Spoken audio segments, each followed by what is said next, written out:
Ratliff wears 9, Atwell wears 10, and Wayne Mulgrave wears 11. The Derby Storm visiting the Leopards here in Docklands. Now, coaches join me on this side. Tell me, first of all, Chris, what sort of a game you think this one's going to be? Well, if the Leopards get out to run and look out, but in an up-and-down contest, you better stay with Lascelles. He can knock down some shots, but I would favor the Leopards if it does get up and running. Last night at Birmingham, it really was a running game from the Leopards. They just ran and ran and ran. Now, both of these teams, as you say, have a running game. But if we get into a top-level running game, do you think that Derby can live with Leopards? Well, Derby can live with a lot of people because the bench is so deep. However, the guard play of Leopards has just carried them throughout, and I think that would favor them in the end. I think they'd be much more comfortable in the game. John White has the ball up for the first 3. He's not messing around. He wants to win the title. He come out bombing them right away. I tell you, there's more than just him. Every one of this group wants to win this title. On the ball, Bolster gets it into Atwell. Atwell to the running jumpers, 9-3 in 2. And let's take a look at what the bookies say for this game. They say the Leopards are favorites by 7. Agree with that?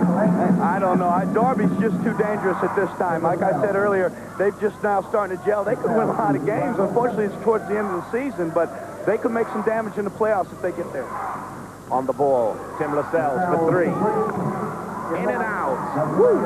In and out. This one is going to be a 3-point shootout, isn't it? If you leave the Lascelles open and White and those people, they can definitely put up some shots, and they're not afraid to.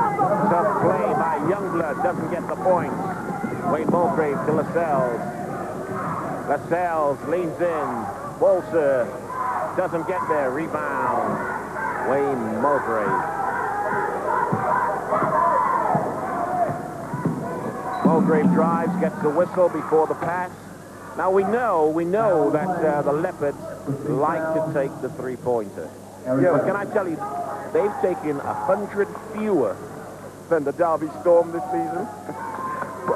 Part of that is just due to the guard play. You've got post players that come out and Ratliff. You got Lascelles who can shoot it. You just got a lot of people that come out and shoot it. Whereas the Leopards, you got basically 2 guys that shoot them, Burks and White. Here comes Derby again. Nice drive by Bolser. High off the glass. Good save by Mulgrave, and then they give it up. Baker has it. Burks is ahead. Baker's going to give it up.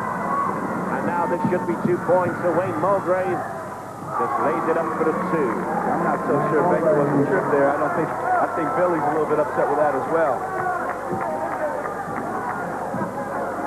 Baker on the ball for the Leopards. John White. White with a little crossover. Foul is called on Bolser. Mike, we played Leopards now 3 times. When John White is able to put that ball to his left hand, he is very dangerous. Here you see him going on the drive and just too much body there by the defender. If you allow John White to go to his left hand, he'll score a lot of points. Baker. And it's stolen away by Lascelles, who take it all the way home for 2. Burks on the ball, coming the other way. Burks. Tim Davis gets it. Baker. Boy, I got to tell you, last night in the NIA, Birmingham, it was slow getting going. But every time Birmingham did something, the Leopards came down and did the same thing at the other end. Youngblood gets it to Baker for 3. Count it. He stepped up as of late. Baker's showing that here he is teeing up off the double team. Teams have left him open. He's starting to prove that he can knock those shots down. And here's another guy who can knock those shots down. Tim Lascelles. Tim's been with his team since. Intentional foul, unsportsmanlike foul. Foul is called on Wayne Mulgrave. That will be 2 shots and possession.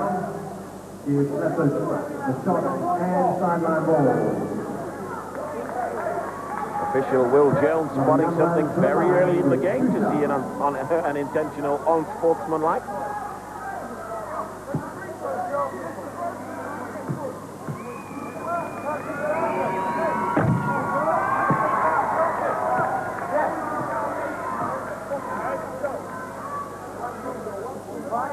Robert's spending more time, Mike, talking to the Derby players than he is concentrating on free throw line. He needs to make sure he knocks him down.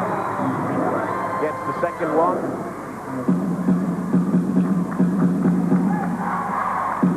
And the Leopards will have the ball from the sideline.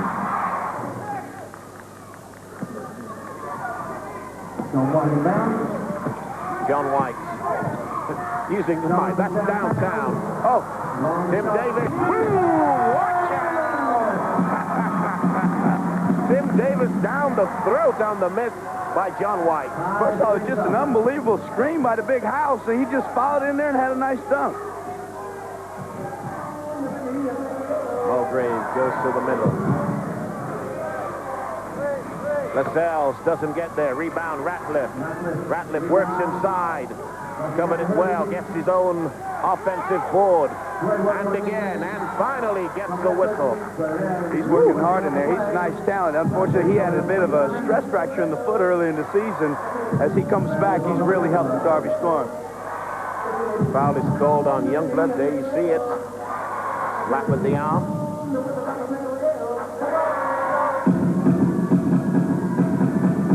Looks like he's got a little bit of a cut to the eye there. My goodness. He was battling for those rebounds. Yeah, it's getting physical in there. You got some big, strong bodies, some guys going after the ball, and it looks like Jimmy caught one in the eye a little bit. Fails to get the second. Tim Davis rebounds. Ronnie Baker on the ball.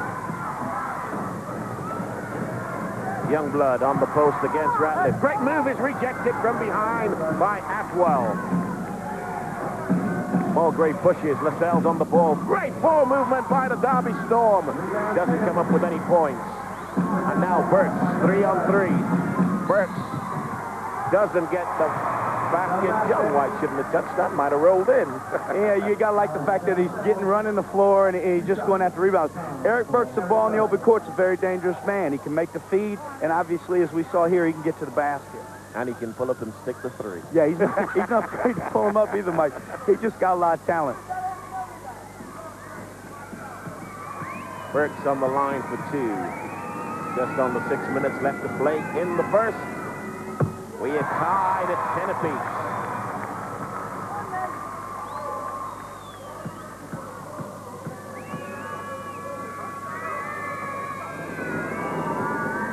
Gets the second and the lead for the Leopards. Bolser to Lascelles. Lascelles scored on the three. Atwell to Lascelles. Leopards gone to a little bit of a zone. Darby's doing a nice job of moving the ball and getting in those gaps. Bolser gets his own rebound and puts it away. You know, it's an interesting starting five, this by Jeff Jones, but he starts with more English players than anybody else in the league, I think. He's been mixing. Walks with it. Okay, we have some games going on elsewhere in the Budweiser League. London Towers 63, Crystal Palace 52. That's at the end of the third. At the end of the half, the lead was just 6 points. And we have one more for you now. Chester Jets 45. Birmingham Bullets 56. Bullets laying one on the Jets so far up there at the Northgate Arena. Bolser. And fell over his ankle, landed badly. Ball is with Mulgrave. And this is the new man on court. In and out. Doesn't get there. Nice move along the baseline by Eric Burks for two. Leopards did a nice job here. As you see, Baker just heads up. You've got Burks running the floor. That's just easy basketball. Nice job by London Leopards. Corey McGee is wearing 6 for the Derby Storm in white. Ball is with Bolser for three. Knocks it down.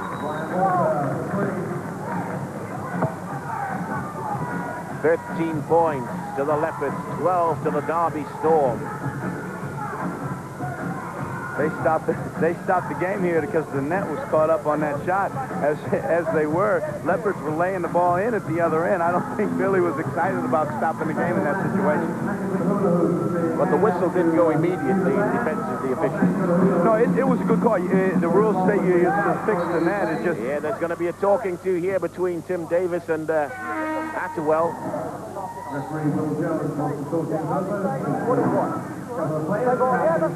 And Jeff Jones decides to bring his enforcer into the ball game. Lorenzo Pearson. Now, this is the matchup I've been waiting to see. Tim Davis and Lorenzo Pearson. This is going to be quiet, isn't it? These are two big bodies. I'm not sure I want to be down there with those two in the middle of the paint. You got two big guys that aren't afraid to bang. Foul is called on John White.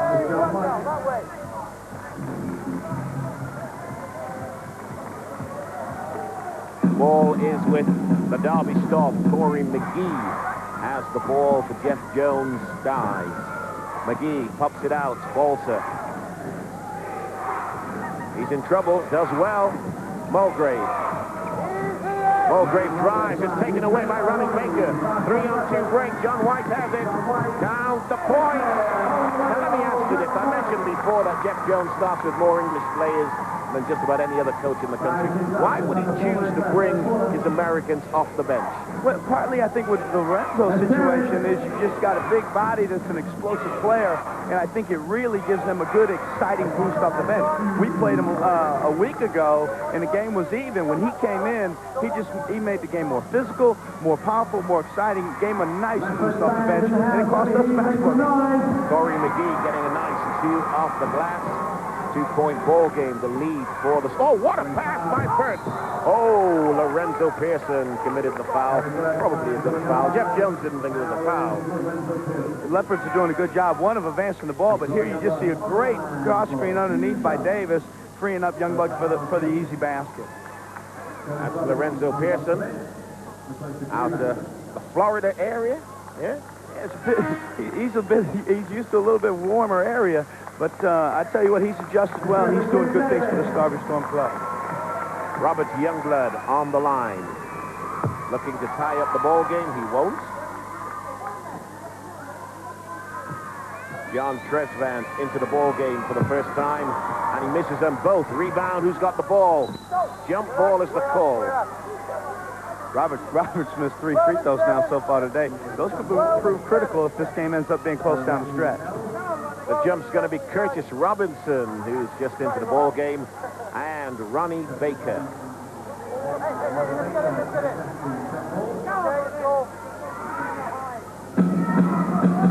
Stolen away and then given up by Youngblood. White ball the call.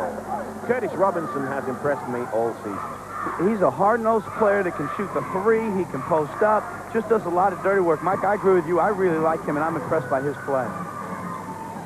Let's see what he does for Jeff Jones on this floor tonight. Situation is this, of course, that's a foul by Tresvant. Situation is this, if the Leopards, and I always preface this sort of stuff with to the best of my knowledge, okay? If the Leopards win this game and beat Hemel on Thursday, they are the Budweiser League champions. That is correct. They've got the tiebreak. Balser for 3. Sorry, Coach. They've got the tiebreak over everybody else, so if they just handle business these next 2, they've got themselves a title. Eric Burks throws up an air ball, saves it, but saves it to one of the Derby Storm players, and then Curtis Robinson just took his eye, his mind, just about everything else off the ball. Timeout has been called. I think it's Coach Jeff Jones who wants to talk it over with his guys. They've got up to a good start yet. I think it's Jeff Jones. It's Billy, in fact, Billy Mimms, who doesn't like the look. 15 points to the Leopards, 20 to the Storm. Good start by the Storm. Yeah, it is. He's got his bench in now. He's got everybody's feet wet into the game. They're all playing well. They're moving the ball well against that zone. They're hitting some big 3s, and so far they're off to a great start. Now let's go back to the Budweiser League. I mentioned if the Leopards win their final 2 games, they win the whole thing. The situation at the other end is 7 teams have qualified for the playoffs. There is 1 space available, and to be absolutely precise, 3 teams can still get that final space. But I think it's generally accepted that it's a straight heads-up fight between you and the Derby Storm. Do you agree with that? In this league, I don't agree with anybody could make it in the way things have gone so far. And so you never know what's going to happen. But realistically, I think it's down to us at Derby, and Derby right now being tied with us and leading into the series overall the season. You got to like their chances. If they could just hang on throughout the season, I've got 2 hard ball games. I'd have to win 1, if not both. Okay, we'll see how you do. And we'll see how Derby does here tonight, because the Leopards can, of course, still lose the Budweiser League, which we haven't talked about, but we will. John White doesn't get there. And the Storm come up with the ball again. And he does well. Mulgrave. 4 seconds to get it over. He does. Robinson on the ball to McGee. Great first move by Bolzer. Oh, that deserved to be 2 points. Burks has the ball. Tresvant goes right. Tresvant is long. Youngblood should convert and does. And one. Robert Youngblood saved the day on that play. Yeah, he did. I like his play so far. Other than free throw shooting, I like his play so far this evening. I like what Billy Mimms did also out this timeout. They went to the press. They felt he was a bit slow, a little bit lackadaisical out there. Went to the press, forced a bad shot, and you see him get a good putback by Robert Youngblood at the other end. Blood has already missed 3 from the line tonight. Let's see what he does with this one. He misses it. Rebound, Lorenzo Pearson. Lorenzo gets it out to Corey McGee. McGee feels a double team. That may be the idea. Double team McGee when he gets the ball. Bolzer back to McGee. McGee does well. Bolzer has it. Curtis Robinson calling for it. 10 seconds left on the shot clock. McGee on the ball for the Storm. McGee pops it out. Mulgrave drives and then pops it for 2. That's nice. That's Mulgrave's game right there. Just get a couple dribbles into the paint, good pull-up, knocks it down. It's a 5-point ball game. Eric Burks has the ball. Finds Tresvant. Gets the whistle this time. Foul is on Robinson. Burks and Baker do distribute the ball well, don't they? Yeah, they do, and you're getting some really good inside screening, and this time you find Tresvant wide open off the screen from Youngblood. But those guards see people, and they're not afraid to deliver. Tresvant on the line for 2. Boy, the Leopards' free throw shooting tonight is kind of off. It's off, and it's not exactly doing my Lester Ryder team playoff hopes any good either. Oh, so you're looking for a Leopards win here tonight, is that right? I've never guessed. Mulgrave has the ball for the Storm.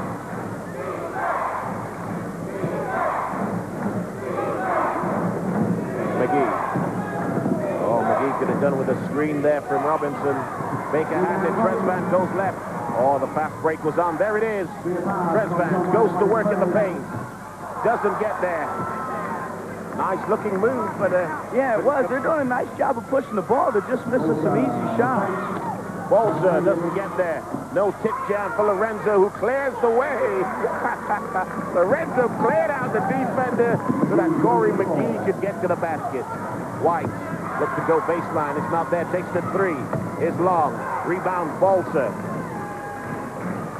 McGee. McGee gets it over. Looks, he's slow getting up. Bolzer does well. Robinson calling for it. Robinson works in. It's good for 2. Boy, this is a great start by the Derby Storm. 18 points to 26. Burks. Killer first step by Eric Burks. Oh, counts the point.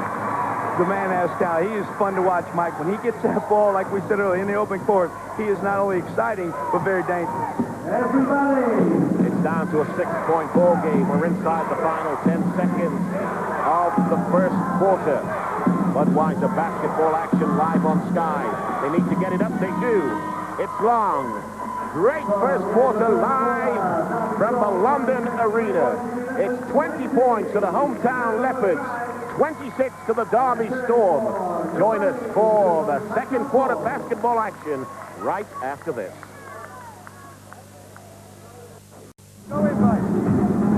Action all the way this Easter Monday, starting with cricket and the second one-day international between South Africa and Australia. Live from Port Elizabeth at 9 a.m. in the morning, Sky Sports 1. But here at the arena, it's a great start for the visitors, the Derby Storm. They lead the home side, the Leopards, by 6 points. Let's return to our commentary team, Mike Sharp and Bob Dunwell. Yes, thank you. And the first one-day international was played in East London, and it just happens to be where we are tonight. God, I'm good, aren't I, eh? Let's take a look at some of the numbers from that first quarter. 3-point shots. Not bad, but... Yeah, both teams knocking them down. Leopards aren't taking nearly as many as they do, and part of that is the defensive job they've done on White. You know, free throw shooting, obviously, by the Leopards isn't isn't exciting them, and the two-point shooting isn't great. And on the boards, this is where Derby are doing an exceptionally good job.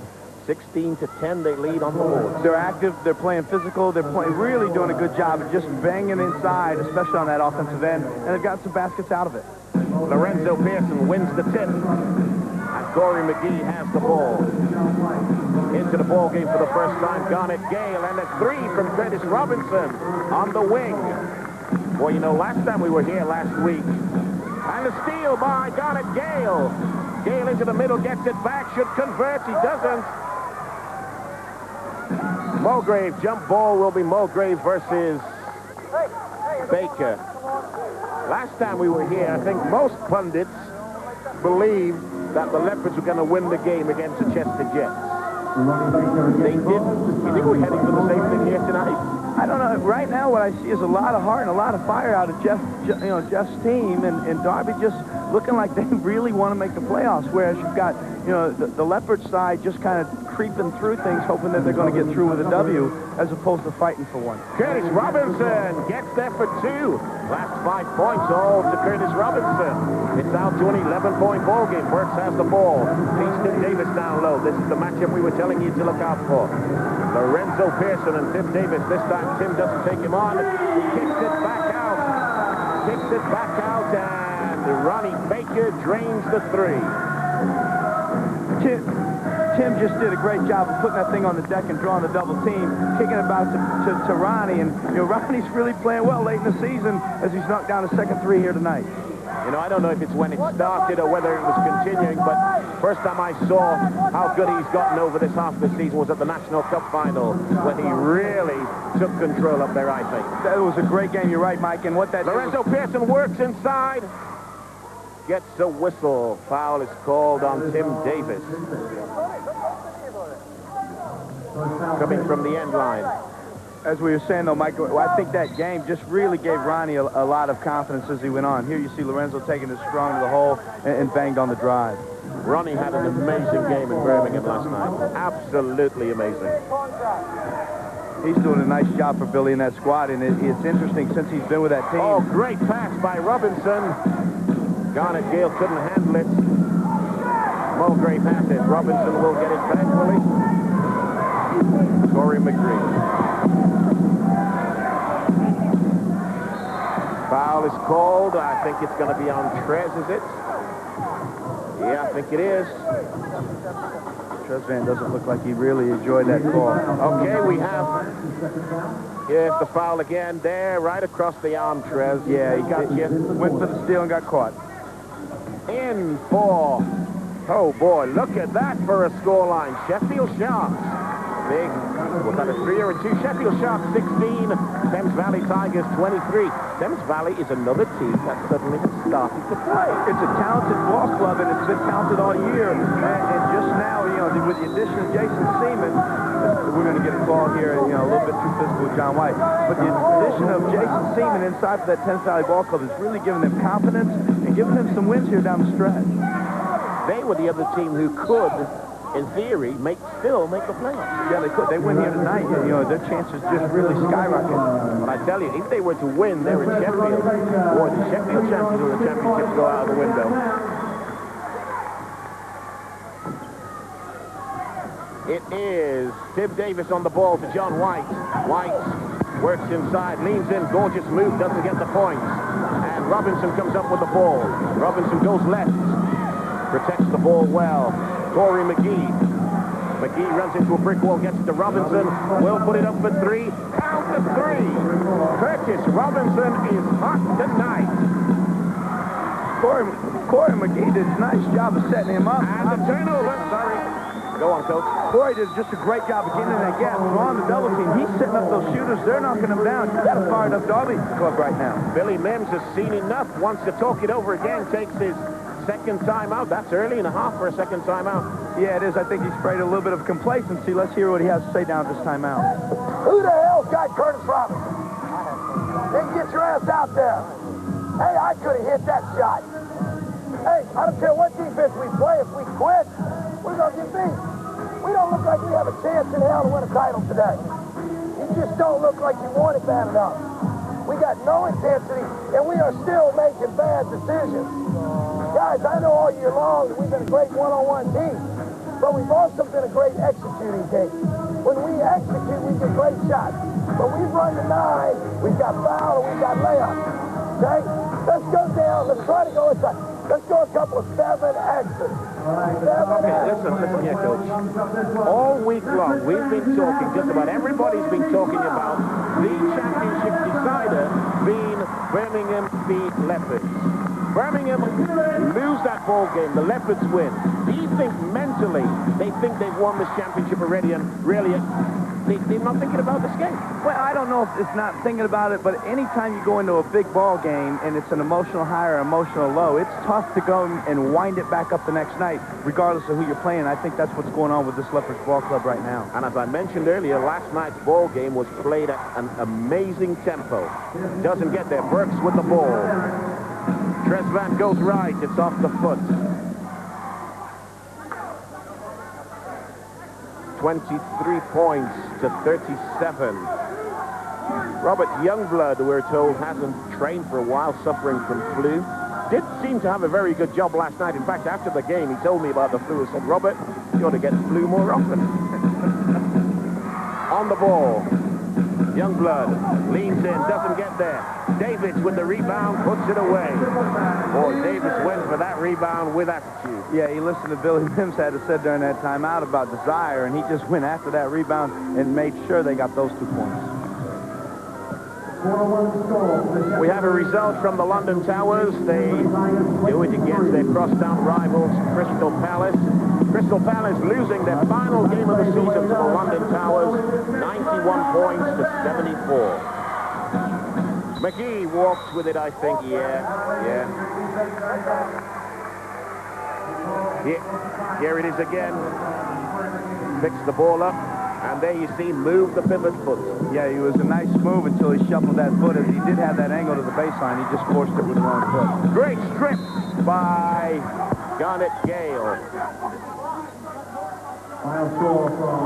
Here it is again. It's just good hands. You see a little bit of a mismatch inside defensively. I think they messed that one up, but Garnet just did. That's going to be another turnover. Boy, what is going on with these Leopards? I think, again, it's just an emotional letdown after last night's win and trying to wind up. But if they don't find it in a hurry, Darby may blow this thing away. Eric Burks having just a few problems handling the ball tonight. No doubt about it.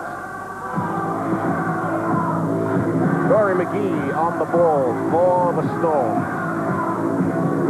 You know, I don't want to put you on the spot here, but in the game against yourselves, I came over to Derby thinking Derby should win this game, another 3 from Curtis Robinson.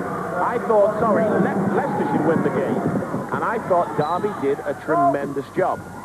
Yeah, I think so too. And part of that, Pearson just came on in the 4th quarter and just refused to get beat. And I really respected what he did that night and just took his team to another level. And we weren't able to deal with it. There's Reggie Oblite. Coach Billy Mimms trying some different things, trying to get this offense going. But, boy, he's got to get somebody to stop Robinson. Robinson is 3 for 3 from the 3-point line. That is serious shooting. It is, but and even more in Darby's favor, those have been wide open threes. Foul is called on Tim Davis. I think Curtis Robinson will go. Was it Robinson who drove there? I think it was Corey McGee. McGee will go to the line for 2. Here it is again. McGee drives.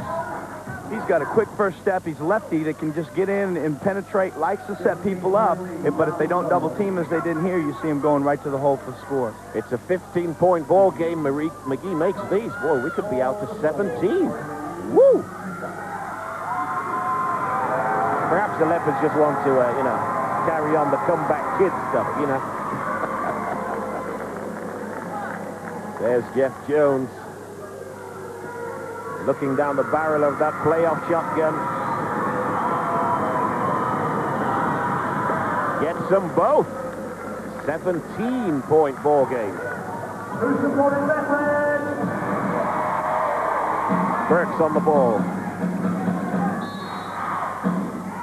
Foul is called on Tim Davis, I think. Yes, it is. That's the third foul on Tim. They said he cleared Lorenzo Pearson out of there. Let's take a look. 24. Comes off that high back screen. You know, they're just playing. Lorenzo ends up flopping just a bit. I thought, you know, they were just banging there, and they got two big guys. Rest trying to obviously keep it clean here in the early going. Substitution for, Lorenzo drops it. He does have a few problems handling the ball at pace. If there is a rifle inside, he does struggle. If you get it to him and give him a nice bounce pass, then he's dangerous because he's got good size, he's got those long arms, and boy, can he get up in the air once he has it. Tim Davis goes to the bench with 3 fouls. Ronnie Baker on the ball for the Leopards. Youngblood posting up Lorenzo Pearson. Burks on the ball. Oblite for 3 is short. And Robinson gets the rebound. Corey McGee has the ball. McGee.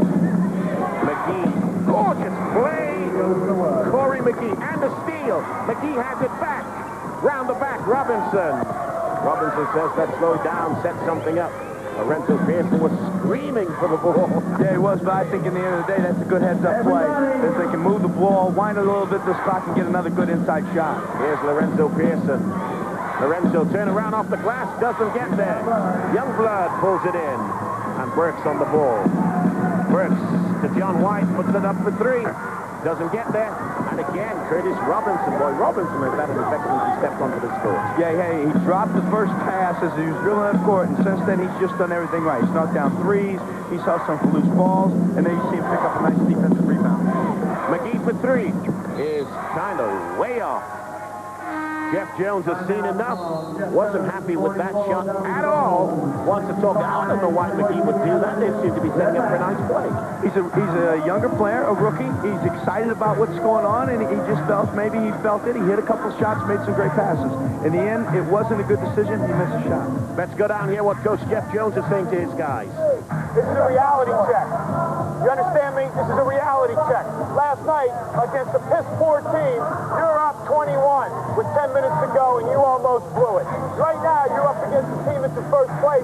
You're up 19. Concentrate. When I call something, execute the play. Come off the pick and roll. Make them play D. They don't want to play D. You understand me? All right, Corey, I know. Forget it. I'm just saying. This is for everybody. This is for everybody. Hey, and if they miss, I don't want to see them get the ball. There's no way that team can get a... Boy, I tell you, that was a very, very good timeout by Coach Jeff Jones. And I think one of the key things he said there was he's not having to go with Corey McGee because he missed that 3. This was for everybody. 3-point shooting, 80% in this second quarter for Derby, 25% for the Leopards. Yeah, John just hasn't found range. John White has not found his range, and he's usually the big gun for this team. He's not knocking them down. That makes things difficult, and Darby's getting those rebounds and getting some good baskets. There is a saying, those who live by the 3-pointer, etc., etc., etc. Youngblood. Blood goes to work on Lorenzo. And one, I think. Basket is good. That was Foul is called. That was a good play by the Leopards here. You just see them, they're a little bit frustrated, so they shove it inside and let Robert just go to work. And then he does a nice job of getting to the basket and drawing the foul. Youngblood on the line for 1. Gets it. Roberts, Youngblood. 6 points personal in this ball game. 28 points to 44. Derby Storm with the lead. Ratliff gets it to Wayne Mulgrave, and Lorenzo Pearson has it down low. Nice pass. Ratliff for 3. It's good. Boy, I like their inside-out game. They are doing a great job. You see Lorenzo, just nice heads up. Draws the double team off the dribble. Ratliff out opposite for 3. You know, the ball goes into the big guy. He takes a decision. There's too much pressure on me. I can kick it back out. Or they haven't come with a double team. I'm going to take it to the hole. That's smart basketball, Mike. Foul on Jimmy Ratliff. That's his first. 4th team foul. That should come in from the end line. 3 minutes, 39 seconds left to play in the half. Coach Jeff Jones just glancing at the clock. John White for 3. Gets there. has taken 6 3-pointers so far, made just the 2. Jump ball will be Lorenzo Pearson versus Ronnie Baker. Mismatch. The first time tonight, Ronnie Baker. Big smile. Ronnie always plays with a smile on his face. Ronnie's just fun to watch. He's a little water bug in there amongst the Giants, but he gets a lot of work done. He does great things for Billy and his team. Lorenzo Pearson to Ratliff for 3. It's good! My goodness. The Storm are shooting the lights out. They are 9 for 14 3-pointers. Here it is again. Once again, it's off the setup where they just punched it in the high post this time, and then you saw the double team, and boom, they kick it out, and it's 3 more. There's some discussion as to whether that was a 3-pointer. Jeff Jones was suggesting that we check the film. It is a 3-pointer, no doubt about it, I don't think. If my memory serves me right. 3 minutes 18 left to play in the half. It's Budweiser basketball action, the penultimate Sunday of the regular season. Ronnie Baker has the ball to John White. White goes left, puts it up for 3, short. Rebound, Ronnie Baker pulls it in. White gets it back. Wraps it around to Brian Moore for 3. He nails the 3. Billy Mimms saw those 3s raining in from the Storm. Got one of his specialist 3-point shooters out there. He can definitely shoot the ball, but yeah, you got to give that kid some credit. He's coming off the bench cold, not warmed up yet, and he knocks down a big shot. Ratliff works in, pops it out to Wayne Mulgrave for 3s off right. Whistle on the play. Mulgrave will go to the line, I think, for 3. Let's see what the call is. In fact, it's an offensive foul. Yeah, I think we had some shoving going on with Ratliff underneath off that rebound, and I think the ref just caught him there as they caught him on the push for the box out. I wonder what would have happened if that 3'd gone in. That was one of the first 3s, Mike, that they took under pressure. I thought that was a bad shot. I thought they could have moved the ball like they had been and got more of an open type of a look. It's a 16-point ball game at the moment. Reggie Oblite gets the first. Derby Storm have already scored 50 points in this ball game. They're doing a nice job. They're moving the ball. They've got everybody involved. Everybody's been in the game.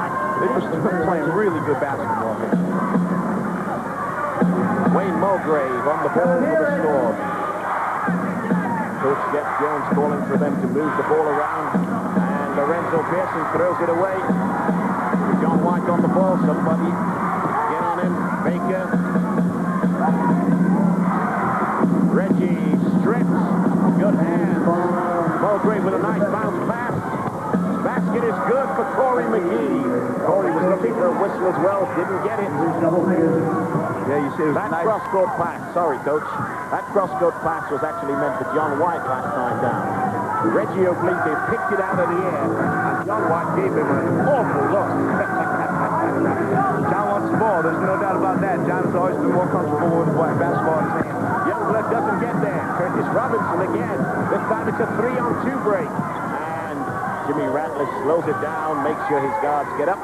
Keep up with the big man. Jimmy's doing a nice job running the floor. He can handle the basketball. He can obviously shoot 3s. He's also a very good post player.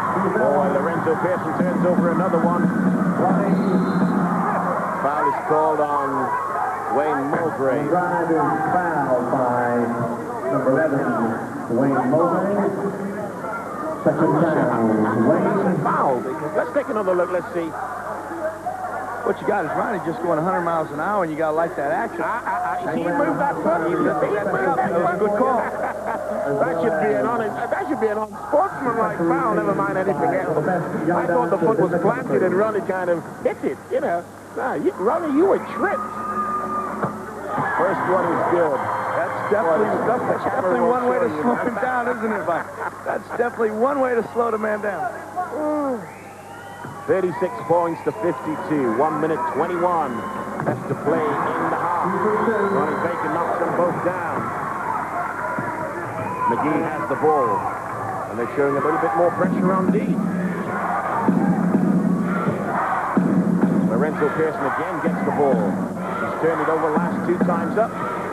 Mulgrave. Oh, takes the long way round. That's a white ball. good help side by Robert Youngblood. It was a nice block shot because I thought Mulgrave had a nice angle to the basket. Great pass inside. Mulgrave. Foul is called on Brian Moore, I think. Now, Leopards have got to keep their head in this ball. Yeah, they do. They don't want to get into fights. They don't need to get into officials. They just need to play hard basketball and get this thing back in their direction. Here it is again. That's a tough call for the, he's just standing there with his hands up. At the end of the day, referee calls it. They can't get frustrated again. They just got to play basketball. Mulgrave gets the first.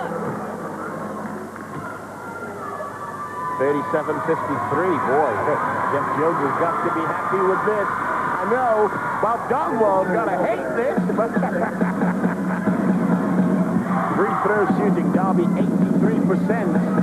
Look at the Leopards, and the Leopards have been there the other twice. Yeah, they're getting to the line. More than twice as many. John White comes back to the top. Brian Moore to Reggie Oblite. Reggie loses it. I think they were lucky to get possession there.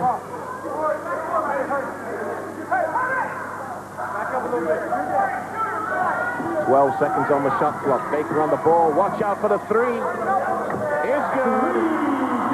That was a nice screen set by Robert Youngblood. Yeah, it was, because you give John White time to set up and shoot, he'll knock him down. He's hit his last couple. You see his percentage again starting to rise.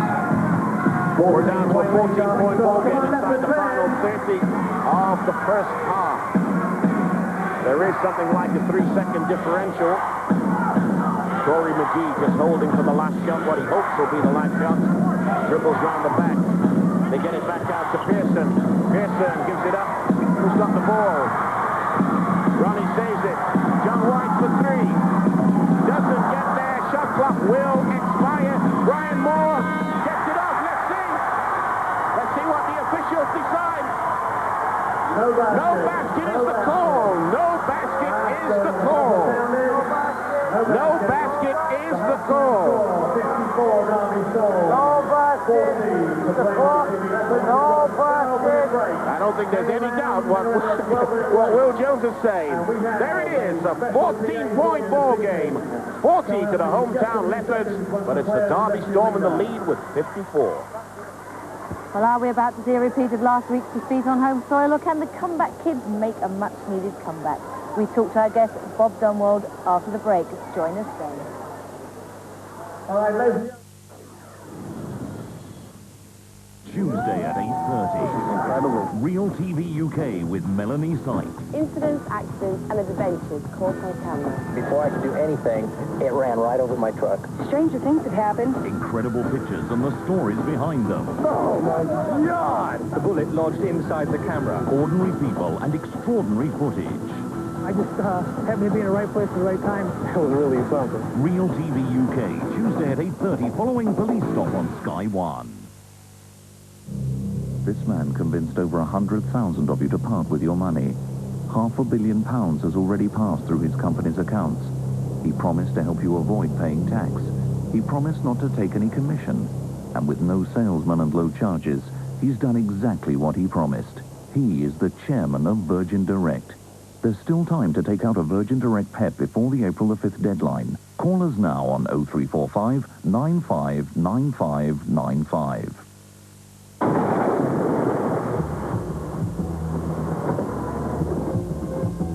Downtown.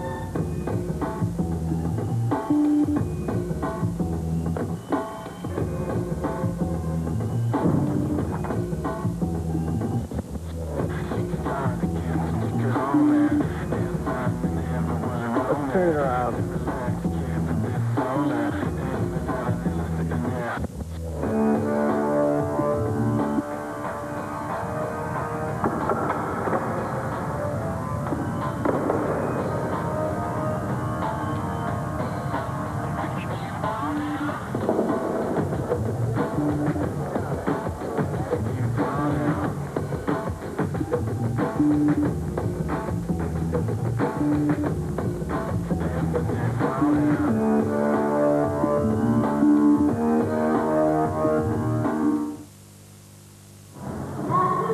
Great day of sporting action continues with Super League. New boys, Salford, they're at home to Paris. That's at 12:30 p.m.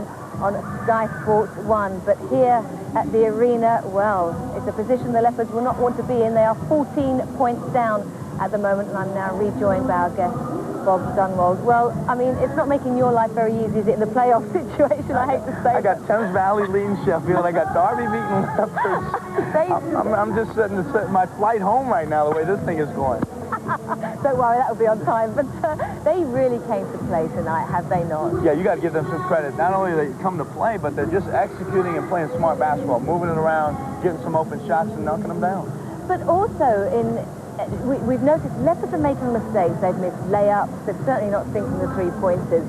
And they're turning the ball over, or they're giving the ball up. I mean, that's obviously contributed to this deficit of points from their point of view as well. It's hard, though, Suzanne. You played last night for basically a title, the way that Birmingham game was set up for them.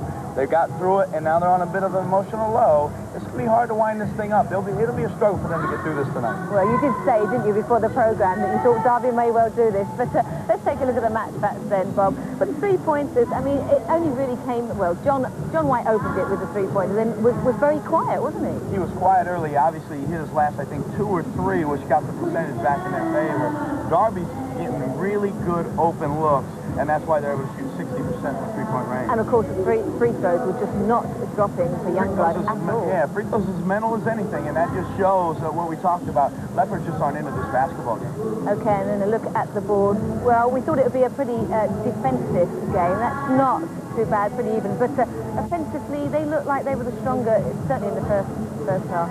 8 offensive rebounds, but you got to keep in mind they're knocking down a lot of shots. They got a good shooting percentage going, so 8 rebounds is a lot when you've been able to get it down. The other thing, you look at that bench scoring. It's a bit frightening, actually. It's a deep Derby team, like we talked. It's a 10. They go 10 deep, and they get those guys involved, and guys like Lorenzo Pearson off the bench can cause a lot of damage. And going back to the scoring, the three-pointers came from 5 different Derby players. But a look at the leadometer there. Well, just a blip on the screen for the Leopards at the beginning, but it's been Derby all the way, Bob. Yeah, it's just a shade right there down the side of the Derby Storm, and that's the way this whole thing is going. Can it continue? We will look forward to finding out. But we've reached the penultimate weekend in the Budweiser Basketball League calendar. It's been a busy week the last week. Let's join Julian Walters courtside then for the roundup.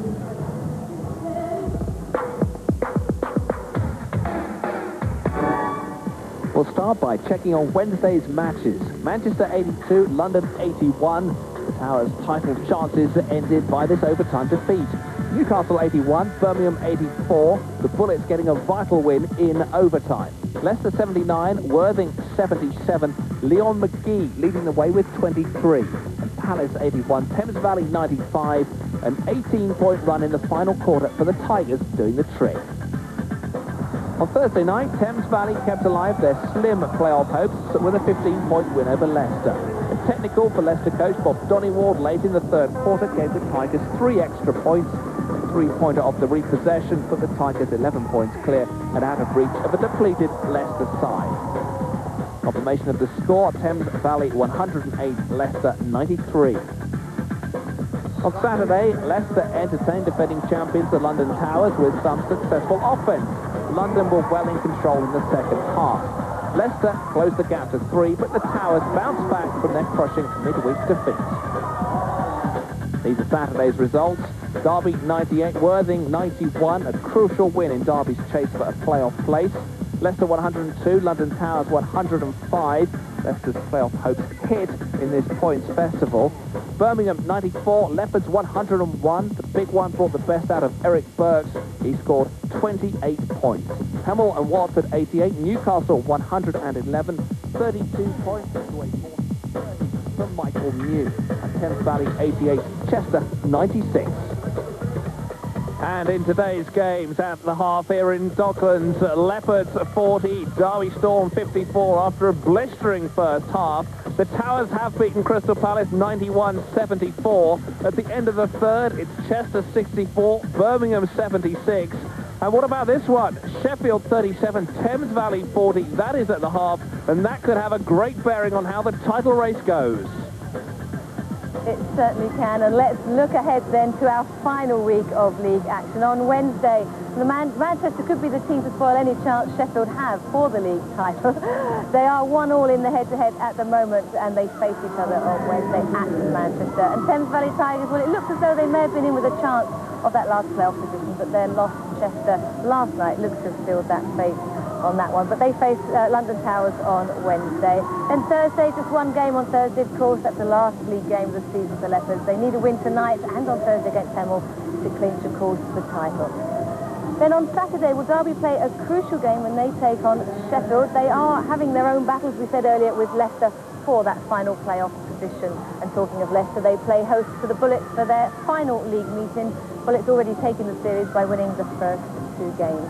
It's been a tough outing for Hemel this season, but they won't come away empty-handed. They've managed to take 4 points so far from their 2 wins, and they play Manchester away from home. And the final game on Saturday sees Worthing against Chester. Worthing made a great comeback in the 3rd quarter last night against Derby, but it just wasn't enough to win the game, and they lost that by just 7 points. Then on Sunday, well, the final games in the league calendar, and an important one for Sheffield when they face Leicester. Depending on tonight's result, this could also be a title decider. And Birmingham's defeat last night against Leopards may have finished their race to the title, but final placings in the league are all important when it comes to the playoffs. Remember, the Bullets are the defending championship winners. And the London Towers against Newcastle. Well, London took 3 out of the 4 trophies up for grabs last year. It won't happen this time, but they still could take 2. They have, of course, made the playoffs and they retained the 7-up trophy. And finally, the last game of the league season, Hemel against Thames Valley. They won't be playing for trophies, and the result will not change Hemel's final league position, but there's a lot of pride and commitment in this game of basketball, and every game is as important as the next. So good luck to all the teams in that final week. Well, we've got that final week to look forward to. It's going to be an absolute cracker. But we've also got the second half of this game here, live from the London Arena. Leopards go up against the Derby Storm after this break. Join us then.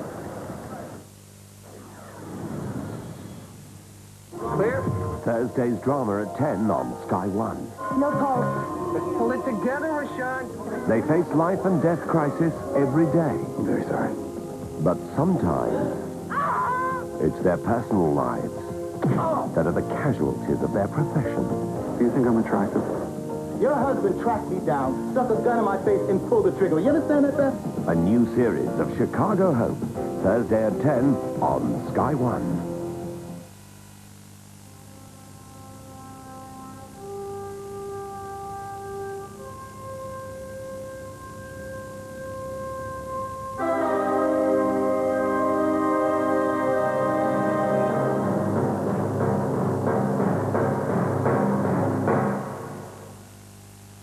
There's still time to take out a Virgin Direct pet before the April the 5th deadline. Call us now on 0345 959595.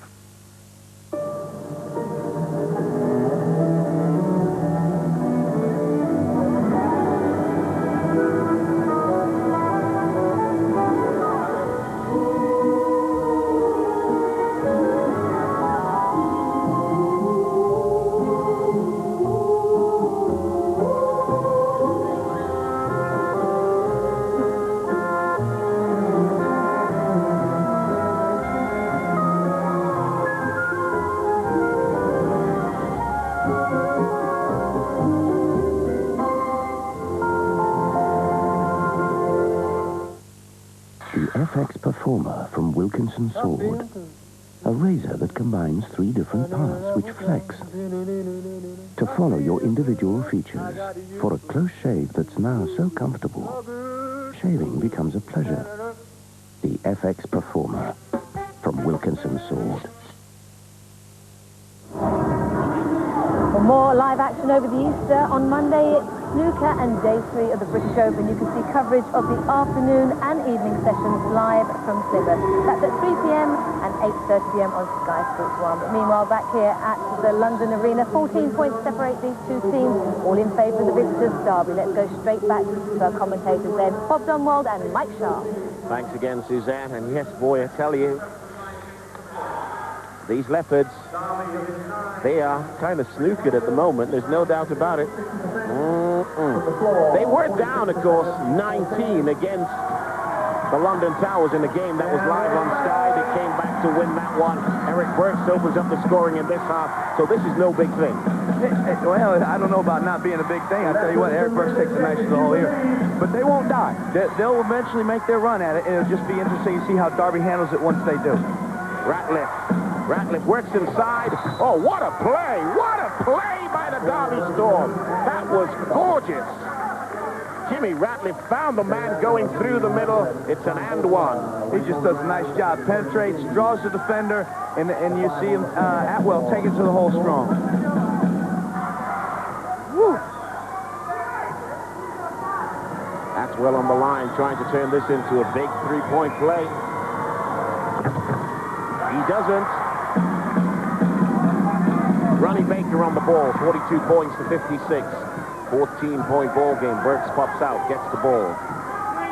Baker. Tim Davis made a nice move, has it down low. Double team comes to Tim and doesn't get the points.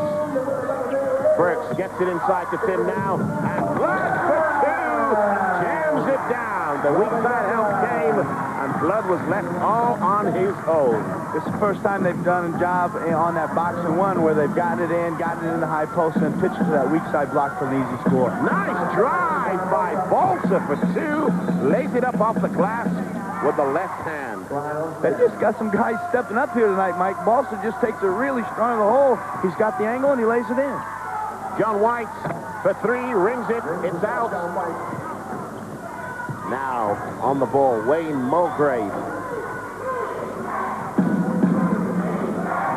Mulgrave walks the ball up, sees what's going on ahead. Balsa along the baseline. Balsa gets another two. Off-balance shots, no problem. Doesn't quite look as if he believes it himself, does it? He had a little bit of a grin on his face. He had a little bit of a lean in. I think he thought he got a bit of a foul because he was looking to the referee after the shot. Burks, killer crossover, kicks it back to Ronnie Baker for three. In and out again. And here comes the Storm. There's the lead pass, Balsa. Oh, John White got back and got it out of there. I think Balsa got away with a walk as well. You see, there's White. Yeah, that looked all ball to me. That was good. Yeah, it was good. No call by the official. Nice job by John White getting back on defense.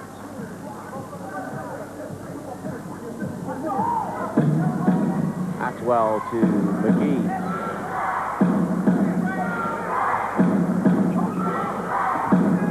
.16-point lead for the Derby Storm. Mulgrave to the hook is short. That's a good mismatch for the Derby Storm. Mulgrave on Baker, but you know he's got to make those. Yeah, he does. I think he faded away a little bit on the shot as opposed to going to the basket. Youngblood in the paint. Got the foul. Is it going to be shots? I think Robert went to pass the basketball after he got banged. If he'd have gone ahead and continued shooting the ball, he'd be at the free throw. In fact, the officials were told that they've got to almost make that decision that if he changed the shot because of the foul, then he should actually get shots. White on the ball. White with the spin move. What a move. What a move. That was just good determination. You see him spinning back, gets underneath. You know, he missed a few outside shots, so he gets himself an easy one to the basket. Nice job by John White. McGee sets it up now for the Storm. Said his foot went out of bounds. He did kind of slip as he arrived with the ball. He did slip, and Jeff's sitting there. Jeff was sitting there watching the whole thing, and he doesn't look like he liked the call. Burks.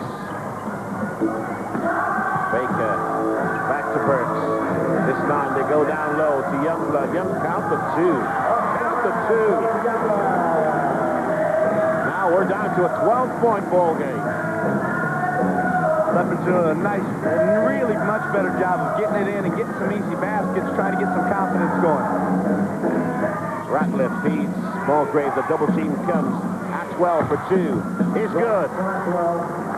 Leon McGee came down on his ankle. Not looking good. Since he came down on the ankle, I'm glad it wasn't Leon McGee, Mike. That was cool. Oh, sorry. I love you guys so much, you know.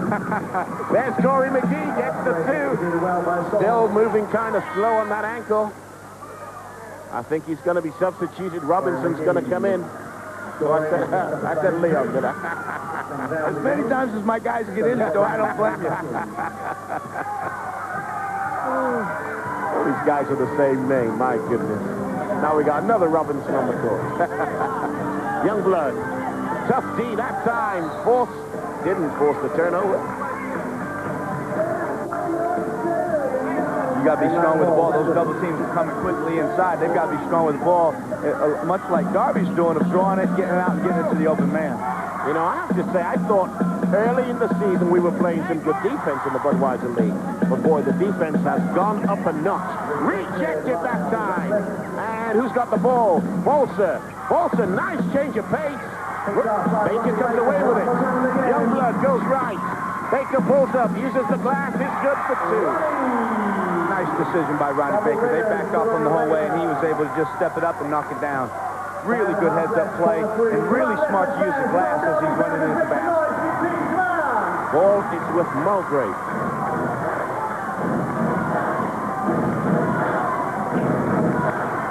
Robinson on the ball down low, working on Tresvans. Big fadeaway. Will not get the drop. The latest on McGee from the bench. That is Corey, not Leon. Nice move, Ronnie Baker. Nice move, Ronnie Baker. Let's take another look at this. Good. A little bit of a fake there. Got Robinson off balance. Nice heads-up play by Ronnie Baker. He's causing some problems here and doing a nice job going coast to coast. The latest on McGee, by the way, is on the bench. He's kind of sprained his ankle. The word is he will be back. He's trying to, he'll walk it off, as the saying goes. 12 points. We're down to a 12-point ball game.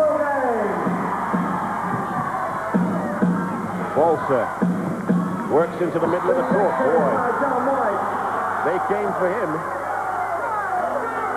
Let's see who it's on.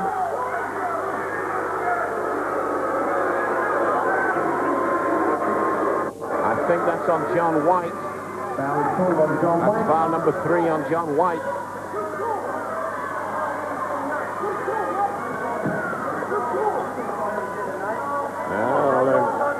Giving the refs I don't think he's asked him to dinner. I just think he's real happy with that call.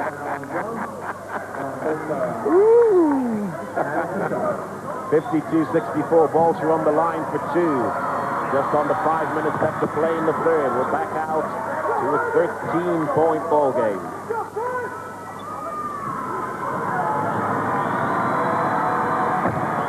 Gets them both. We're back to 14. Darby just did a nice job. They just held on for a little bit of a run by the Leopards here. Let's see if they can, Leopards will come back and continue with some good inside shots. Ratliff came around. Here it is again. Let's see if we can see this. Ratliff comes around. What do you think, Coach? I think John White told the official to call that down at the other end is what I think happened. White to Baker. John White on the ball. Nice first move. 2 points. Nice shot fake. Really nice shot fake. Got the defender in the air and put it on the deck and stepped up here, as you see. And Davis does a nice job of just getting in the way of everybody as White knocks it down. Killer crossover by Mulgrave. Gets it to Robinson. Robinson is stripped by John White. And here come the Leopards again. Trying to cut this to either 9 or 10. Doesn't get there. Who's got the ball? Youngblood. And they give it up. Lorenzo Pearson falling away. Does well to get the ball to Mulgrave. Bolser to Ratliff. Bolser for 3. It's good! What a shot! Woo! Brian Bolser's really stepped up and having a nice game. Once again, Ronnie Baker coast to coast. Ronnie Baker answers at the other end. Basket is good. Billy Mimms has got to love that. Ronnie has 14 points. 62% from the field. He just uses his quickness, Mike, and just getting from coast to coast and getting some easy looks. As Darby was celebrating there from the big shot by Brian Bolser. Baker doing a great job. Yeah, you got guys like Eric Burks, you got John White, you got the Davisons, you got Youngbuck. You tend to forget about little Ronnie Baker. But if you do, he'll cost you as he just did Darby Storm there as he went coast to coast. 2-point ball game. Corey McGee back into the ball game.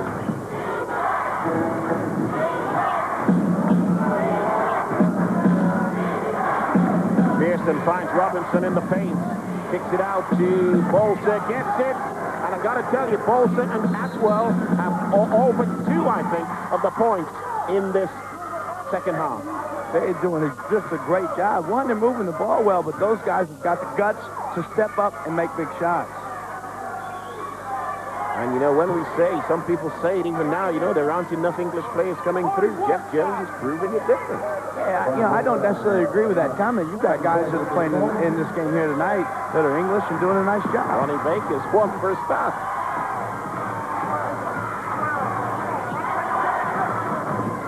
Baker on the ball to Tim David.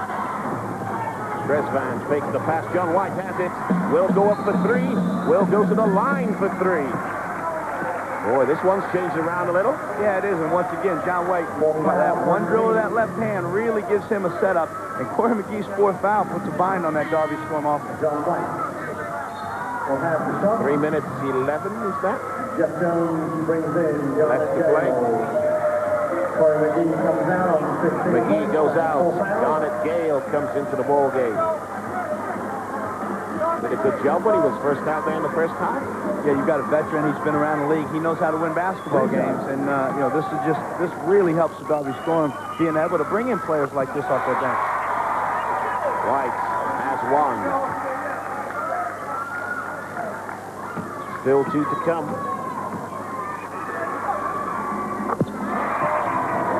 John White's a good man to have on the free throw line, isn't he?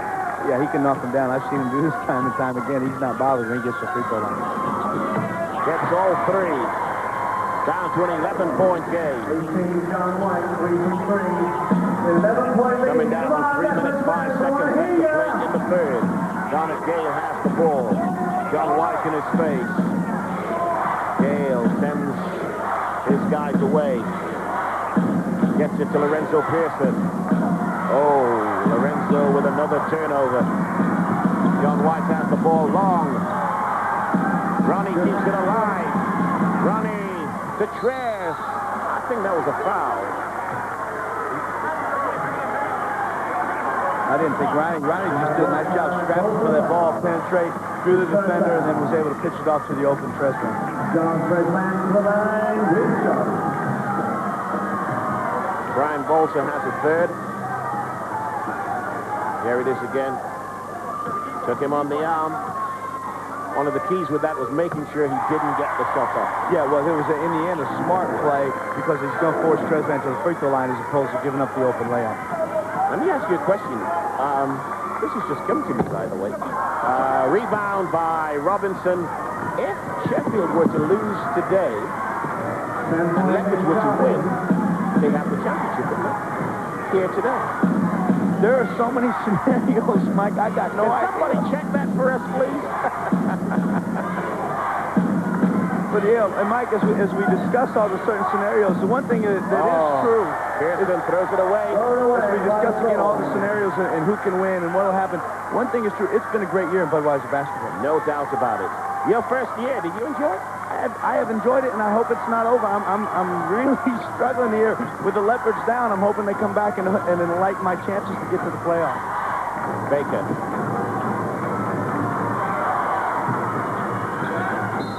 Foul is on Garnet Gale. Garnet Gale taking the foul. 61-71. Jimmy Ratliff checks back in for Darby Storm. 2:03 left. Jimmy Ratliff coming back into the ball game. Bolsa goes out.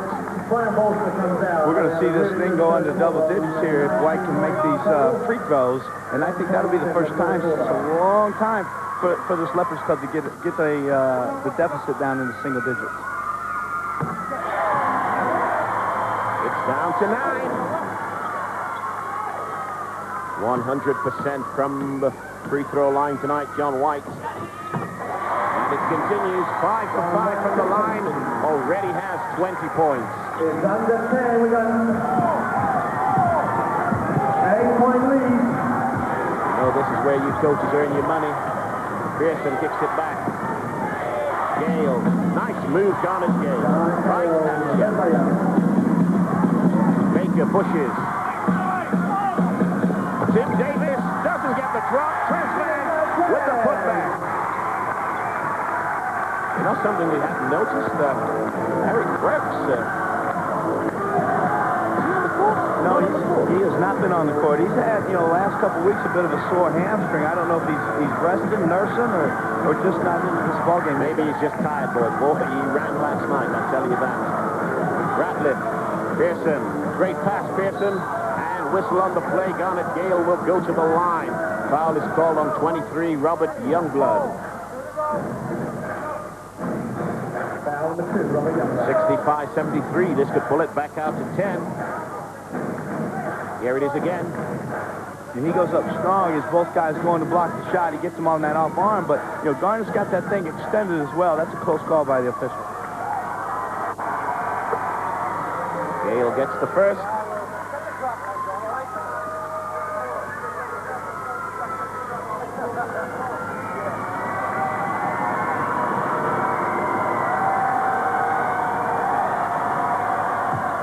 Gets them both. We're back out to 10. Two big plays by Garnet Gale as the Leopards cut it underneath. Garnet went to the hole, made a big play, and then he got to the free throw line this time around. Again, keeping that lead at 10. Ronnie Baker on the ball. Tim Davis comes up, post up, double team arrives. Foul is called on who? I think they got Ratliff. That was an early whistle. It was quick, and Davis really didn't have a lot of room. If Ratliff fouled him, it was definitely, he bailed Tim out, because I don't think Tim had any room going to the basket on that baseline side. There it is again. He got that elbow out there a little bit, but again, not a real smart play, because Tim was, I think, going to just end up under the basket once he picked up his dribble. Tim Davis misses the first. Has 4 points tonight, first time to the stripe. Misses the second. Tresvant on the ball. White for three. Doesn't. Yes, he does! Yes, he does! John White with a big three cuts it to a 7-point ball game. That shooter's touch, Mike. He got the bounce. It went down. Mulgrave into. Oh, great play. Great hang time by Atwell. Down low, takes it back out to 9. White goes left, puts it up for three. Doesn't get there. Rebound, Garnet Gale has the ball. Gale uses the official as a screen, and nice move by Curtis Robinson. Pressure on D. Just about 8 seconds left to play in the third, and they give it up. Youngblood has it. 4 seconds left to play. John White. Ooh, was that not a walk or a travel or a double dribble or something? There it is, the end of the third quarter. It's the hometown Leopards, 68, trailing the visiting Storm. The Derby Storm, 77. Will the Leopards come back and take this one and win the championship? Stay with us. He's got a big 10 minutes coming.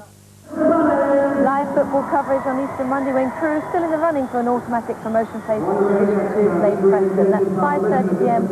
on Sky Sports 1. Here at the arena, where the comeback kids have managed to bring this game back to a 9-point ball game. Let's rejoin our commentators Bob Dunwald and Mike Sharp. Thanks very much indeed again, Suzanne. And yes, let's take a look at the numbers on the first 3 quarters. First of all, 3-point shooting definitely favoring the visiting Derby Storm. Yeah, it is. They're just knocking them down time and time again. But again, as we've said all along, they're getting open looks. All the numbers on that first page favoring Derby Storm. Let's take a look at what's happening on the boards and from the benches. On the boards, Derby doing a very, very good job. Yeah, very scrappy. And even though the offensive rebounds are the same, that really favors Derby due to the fact that they're not having to rebound as many off this board because their baskets are going in. Turnovers hurting Derby just a little, but that bench scoring, you got to love that. That Derby Storm team is deep, and it's effective, and they're getting it done. You got to like the role players and some of the English guys, some of the under 23s. They're getting a team effort out. Jeff's definitely getting a team effort out of this club tonight. Okay, 68 points to 77 as we set up for the final quarter. Budweiser basketball action live on Sky. Youngblood versus Lorenzo Pearson. Let's go, guys. Let's go. Ronnie Baker on the ball. Baker to John White. Fakes the three. Gets it back to Baker. Baker works inside. Somebody fouled him. I think it's Robinson. Looks like we've gone back with Eric. Billy's gone back with Eric Burks here. It'll be interesting to see now, since he's had that rest, if he can get this thing going here in the fourth. 68-77. Burks in the ball game. John White for three. Doesn't get there. Foul is called on Youngblood, I think. Yes, it is. Foul on Youngblood.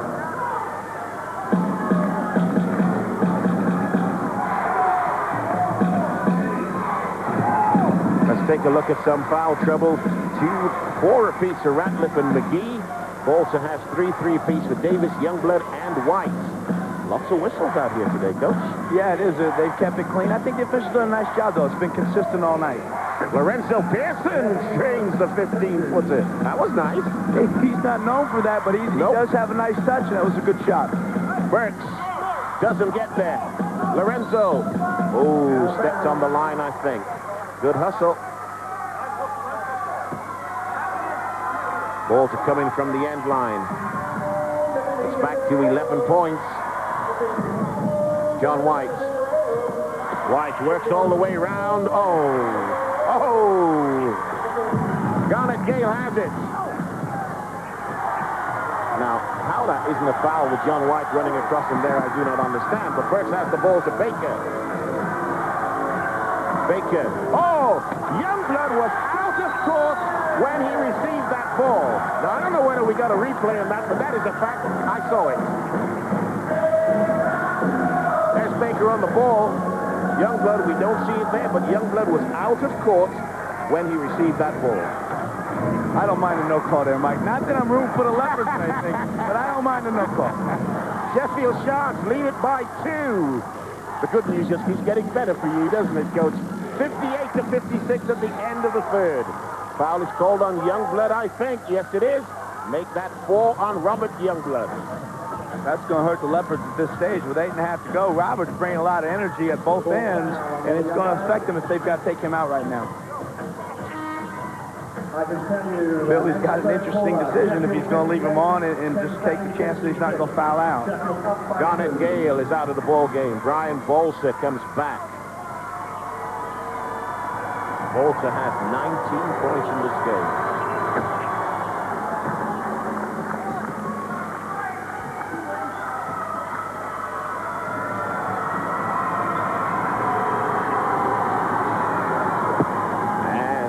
Mulgrave from the free throw line, 100% at 8 points. You know, every time Leopards come with a run, nice move by Tim Davis. Good defense made him change the shot, but he still got there. Yeah, he's a strong man, and he just did a nice job of overpowering and using his strength. Came back the other way, like you said, Mike. Really good heads-up play. I was saying, every time Leopards have come with a run, Derby have handled it. Kind of a jump hook, doesn't get there. Can they hold on to this? Mike, I hope not, but in the end, I think Derby's just playing well enough to get Ronnie Baker goes all the way. Kind of got around the defense and then just took it home. Yeah, he did. He kind of looked it off. We wanted to pass it, and then at the end of the day, nobody was there, so he flipped it in. 76-81. Bolsa, nice first move. Robinson has it. Robinson, great pass. Oh! Jump ball is the call, boy. I'd like to see that again. Robert Youngblood. Robert Youngblood is active, and he's sitting there with 4 fouls. That is a big-time play by Robert Youngblood. Here it is again. He just gets all ball, and it's just a great play because a lot of guys would have either just got out of there because they had 4 fouls. Robert stayed with it because he wants to win his team a championship. Tim Davis going to the bench looks absolutely exhausted.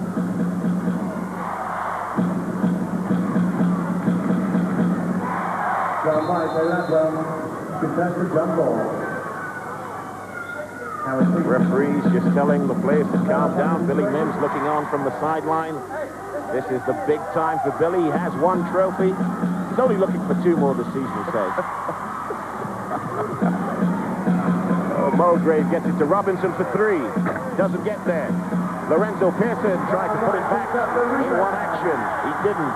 Baker with a stutter step. Blocking foul is called on Wayne Mulgrave, I think it is.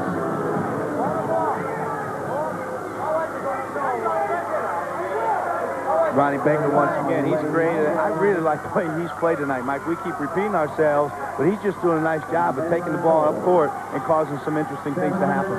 If he keeps doing it, we'll keep repeating it. John White. White for 3. Is good! You let him bounce that thing in his left Billy hand. Mimms is kicking on the sideline now.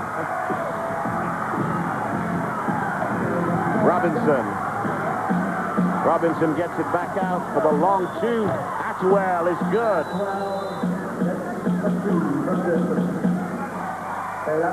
Somebody touched the ball, told not to touch the ball. Yeah, we got the net up here at the other end as well. Yeah. 6:52 left to play in the half. Derby scored 10 for 17 from the 3-point line. No, they had 9 in the first half, just 1 here in the second. Youngblood. Back to Baker for 3. Doesn't get there. Rebound, Atwell. And here comes the Storm again. They lead by 4. Robinson is stripped. John White has the ball. 3-on-1 break. Mulgrave into the middle. Oh, John White kicked it into the middle. Mulgrave was there. Good foul by Bolsa. Yeah, make him go to the free throw line. I like that foul there. Just make him pay and not get the easy basket. If they make these 2, it's going to be a 2-point game. Tresvant, nice hard foul on John Tresvant. Ratliff back in.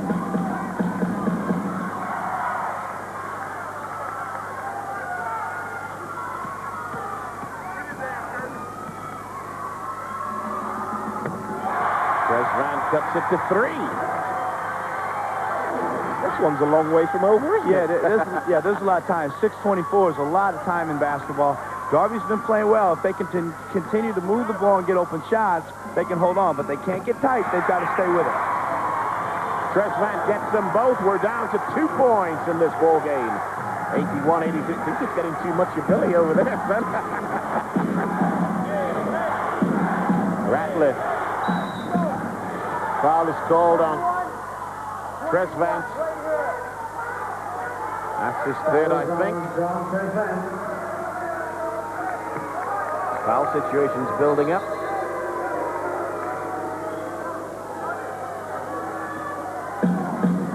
Billy says, what was that, ref?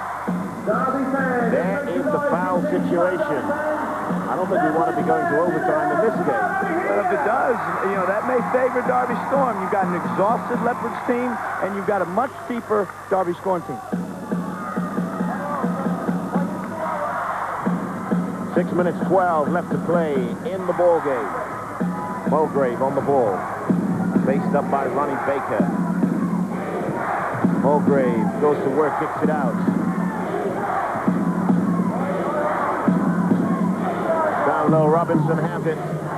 Robinson tells him to clear out. And then Tresvant steals the ball. Ronnie Baker has it. Baker kicks it right to Tresvant. Tresvant manufactured a shot there. Ties up the ball game, 83 apiece. And Coach Bob Donwald is happy. And I'm not the only one. If we see Billy Mimms down there, Billy's in the camera, he's in the crowd. And the crowd on the feet. Foul is called on Trez. That's going to be foul number 4, I think, on Tresvant. Timeout called by Coach Jeff Jones. He's seen his team give up a 14-point lead. They haven't made the call all year. You've got to move the basketball. Out of this. Come out of this. Run 2 or 3, whatever side Brian's on if we don't get anything out of the out of bounds. If we don't have Brian off the pick and roll. Run the pick and roll. Stay stationary. When you go hard. You got to move the ball. They're going to trouble you, old fool. You got to swing the basketball. Defensive base. You go to White. You're back in the triangle at the top. You're in the middle. You got to be active. You got to get back. You work so hard. Don't let it go. It's right there if you want it. You got to be mentally tough, okay? You got to be mentally tough. Great pace. You got a great 30 minutes. Well, then the points for quarter scoring, as you can see, Derby Storm did a great job for the first 3 quarters, but they have gone to pieces here in the fourth, and Leopards okay with 15. But let me ask you this, who is the energy with in this fourth quarter? I think right now it's definitely in Leopard's favor, and I think that's why Jeff got the timeout. He wants some momentum just to calm down a bit, take a wind out of it, see if he can't regroup his side for these final 5.5 minutes. But you know something? At the start of this ball game, if you said to Jeff Jones, Jeff, we'll give you 83 points, tied with 5.5 to go, Jeff would have taken it. He not only would have taken it, but he should be really proud of his guys, because he's got guys stepping up for him that aren't necessarily as talented as the guys they're going against, but they're getting it done. Foul is called on Ronnie Baker. Mulgrave doing a good job on Ronnie, but Ronnie is giving up some height. Yeah, he is, and Jeff Jones did a nice job as they were going to the screen on the roll, and Mulgrave penetrated and got himself to the free throw line.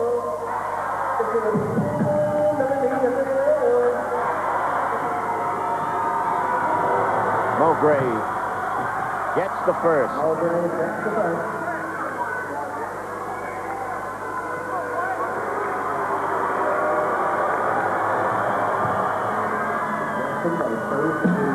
And we have a final result from the Northgate Arena, Chester, where the hometown Chester Jets were defeated by the Birmingham Bullets, 88 points to 92, so Chester Jets go 24-11 losses for the Chester Jets.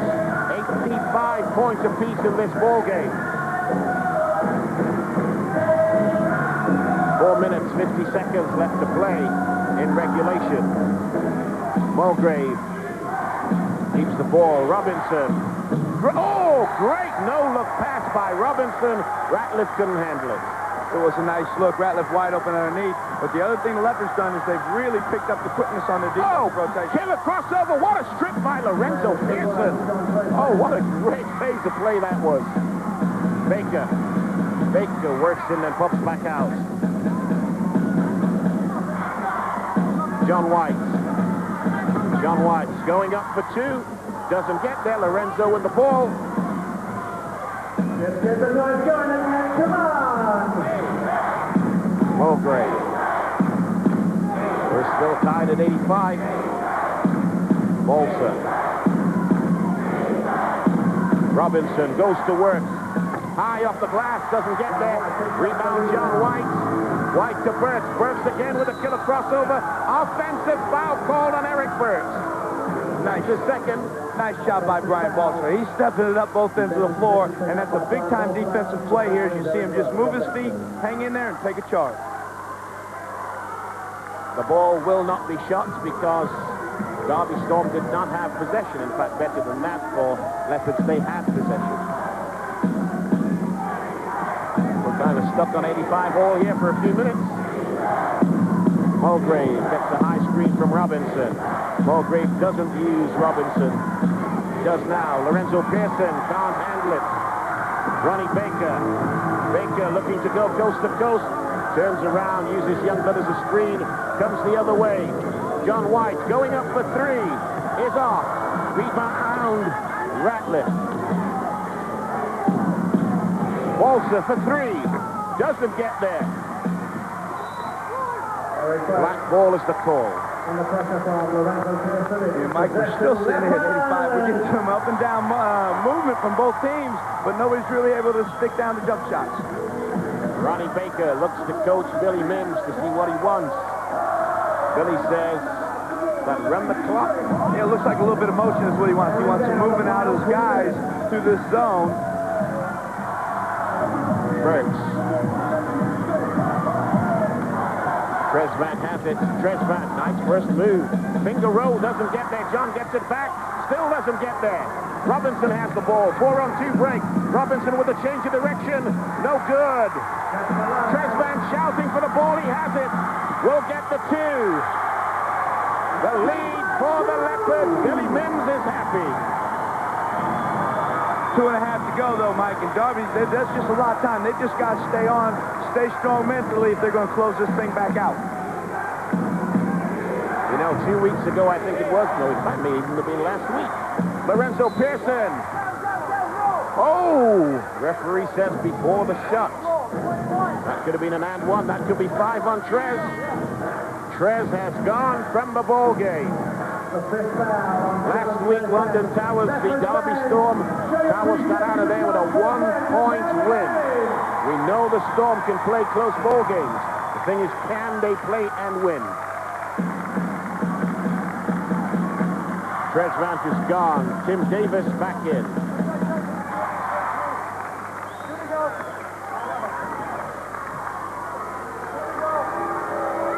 Lorenzo Pearson on the line for 2.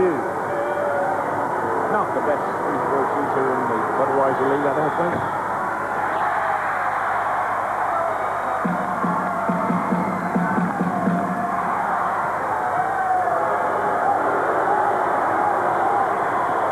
Lorenzo gets 1, cuts it to a 1-point ball game with 2:15 left to play.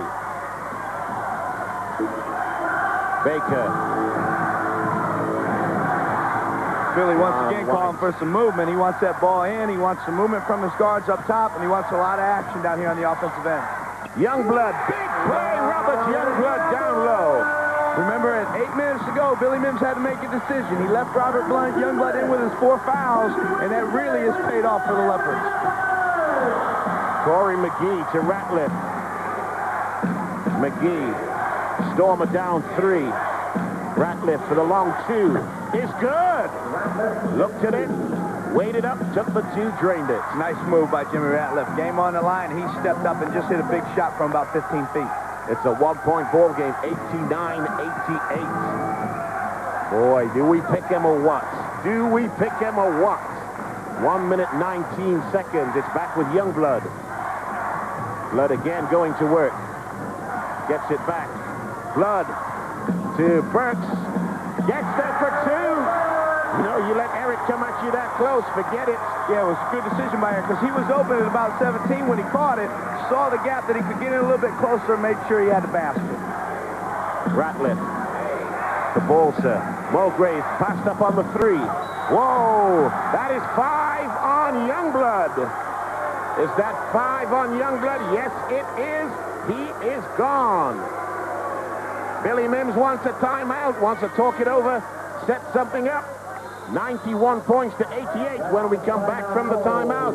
Wayne Mulgrave, big, strong move by Wayne along the baseline. Here it is. Yeah, it was a nice shot fake, and he just went to the hole with some power. Robert was on top of it. I thought he got all ball, but the referee saw it different. Billy Mimms is looking at the officials. Billy Mimms, there's Robert. He's gone from this ball game. 5 fouls and you're out. There's Billy Mimms, coach. Billy knows that the championship is on the line. Yeah, he does. And with 51 seconds, a 3-point lead, he's just got to have smart basketball, solid defense here at the end. Let's hear what he's saying. We come down, whether they make it or miss it, we're going to have the lead. We got 51 seconds. First of all, protect the ball and get it up the floor. Here's what I want on offense.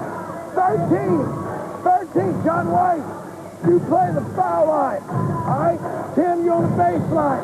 Dribble entry to the corner. See if we can post Tim. John, cut. You try to go to the basket. I want to go. We shoot the ball. We rebound. Everybody rebound.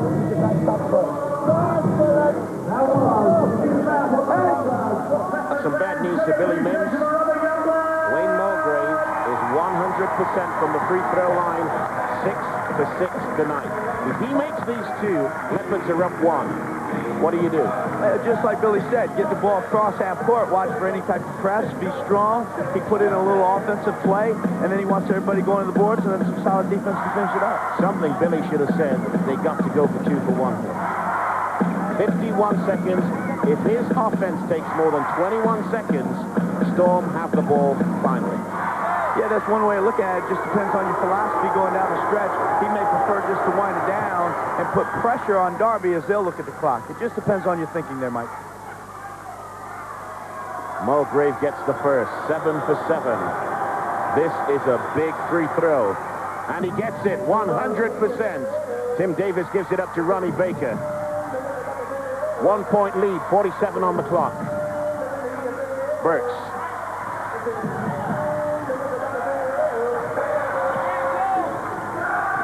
Baker. Baker still. Baker. Shot clock. Shot clock is down to 10 seconds. And less than 30 now on the game clock. Tim Davis is fouled. Foul is called, I think it's on Brian Bolter. That is his 5th. So he's gone. Now the thing is here, if Tim makes these 2, the Storm have 25 seconds to come down for a 3 to tie the ball game, probably take us into overtime. Yeah, except I'm not sure you go for a 3 in that situation unless you're open. If you can get all the way to the basket, lay it in quickly, and then look for a quick steal, that may be the other option. Ooh, steal against the Leopards in this situation. I take the 3, coach. I can't go for the 3. Win, lose, or draw, I'm going for the 3. Yeah, Mike, I agree with you if it's an open 3, but I don't. If you're not open from 3-point range, that's difficult. Yeah, I think you're better off just taking the 2 as quickly as possible. Tim Davis steal and then put him back at the free throw line. Gets the first. Now this is a crucial free throw. I have to say it. Tim is 1 for 3. That one, first time he scored from the line tonight. He's got to make this. And he does.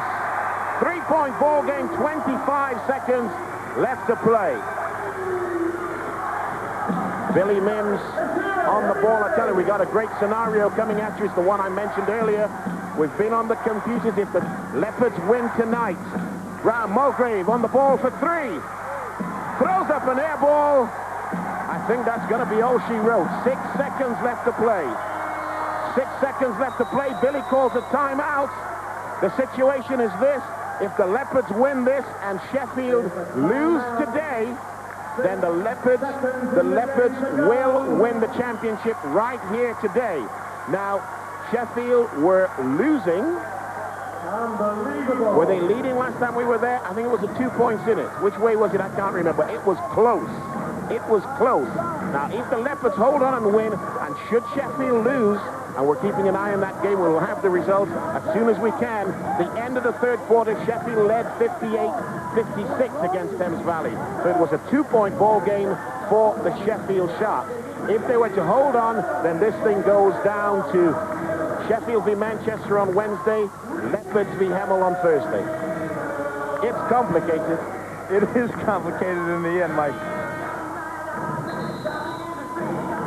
Now, Billy has basically got to get this ball in court, get it to somebody. They got to hold on to it for 5 seconds, and Leopards get the win. My guess, Mike, is he's going to try and get that ball into John White's hands as quickly as possible, because Darby will look to foul right away. Both teams are in the penalty, so there's no fouling or anything like that to be done. They're setting up at the half-court line. Take a look at this. Leopard set up at the half-court line. Ronnie Baker comes. He has it. John White. John White is fouled. Now, that is the man you want on the free throw line. That was a really smart play by Billy Mimms. Ronnie Baker's the quickest player on the basketball floor. Gave him enough space where he could just sprint right to the ball, out-quick everybody and get it in. Billy is celebrating, applauding the crowd who've been on their feet for all of this fourth quarter. And now Jeff Jones calls a timeout. Not quite sure what he's going to say. Let's go down, take a listen. Just 3 and a bit seconds left to play in the game.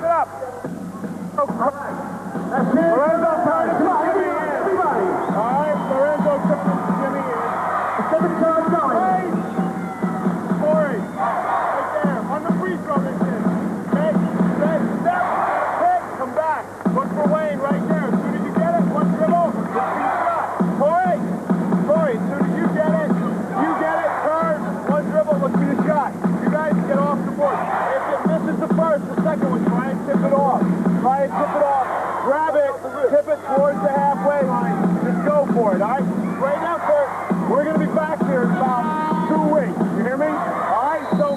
right now. Let's go. Come on. Win. 1, 2, 3. Bob Donwald heard what Jeff Jones said at the end there. You didn't hear that? I won't tell you what he said. He said, we're going to be back here in 2 weeks. That means Jeff Jones figures he's going to get the 8th spot. The Leopards are going to win the championship, and they're going to meet each other in the playoffs. What you got to say, Coach? Just got his team playing well right now, and in the end, I would definitely, if I had a bet, I'd put it on the Derby Storm at this point. I have to say, bad news for Jeff Jones is that John White is a 90% shooter on the season. Today, he was 100% coming to the line now, but he's missed the first. If he misses this one, which he does, they have 3 seconds. What a steal by Eric Burke! What a steal by Eric Burke! Is that a game winner or what? That was a heads-up play. Real good heads-up. Ball game is over. There were 3 seconds left to play. The Storm could have got a shot off in 3 seconds, could have tied the ball game with a Hail Mary. Eric Burks read it, came up, stole the ball, ended the ball game. It was a nice job by Eric. He just didn't want to quit. He read the play. It's an emotional group, obviously, here by Billy. Yes, Billy.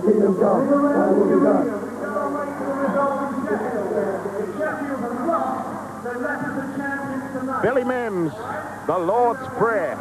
He does believe in that stuff, you know, he really does. He is within a hair's breadth of winning the championship. Now, I don't even know if Billy knows this. We are waiting now for the results from Sheffield. Depending on that result, Billy might have won the championship tonight. We will let you know exactly as soon as we have that result from Sheffield. The situation is, if Sheffield win tonight, then it goes to Sheffield v Manchester on Wednesday, Leopards v Hemel on Thursday. If Sheffield lose today's ball game, then that is it. The Leopards have won. The games will still be played, but the Leopards will have the victory. The end of the ball game, 93. Sheffield have lost the ball game. Sheffield have lost their ball game. This could be the championship for the Leopards. Here's Julian. Here's Julian. Well, Billy, I've got some news for you. Sheffield have lost. You are the champions. We believed all along we were. I tell you, the champions are. These folks are the champions. You hear that, boys? We got the best supporters in British basketball. Home or away, this is their championship. London Arena, East London, we are the champions. It's utter bedlam, Billy. I mean, what a culmination to the season. These fans have deserved it. My players have deserved it. Every critic has written us off from day one. My buddy Mike Burton, he's going to walk away with Coach of the Year. Everybody said my team would self-destruct. Everybody said it was going to be somebody else. But in the end, we're still standing. What a weekend for you. That big win at Birmingham followed by this. Absolutely. I mean, today's Easter Sunday. My guys took the floor, you saw us, and we give thanks to God. We were able to play basketball and coach this great game and entertain these fans for what God has done for each of us. And today we remember that, and that's why we're champions. Okay, thanks very much, Billy. Let me bring in your skipper, Robert Youngblood. Congratulations. Thanks a lot. You won the cup earlier in the season. You were emotional after that one. What does this mean?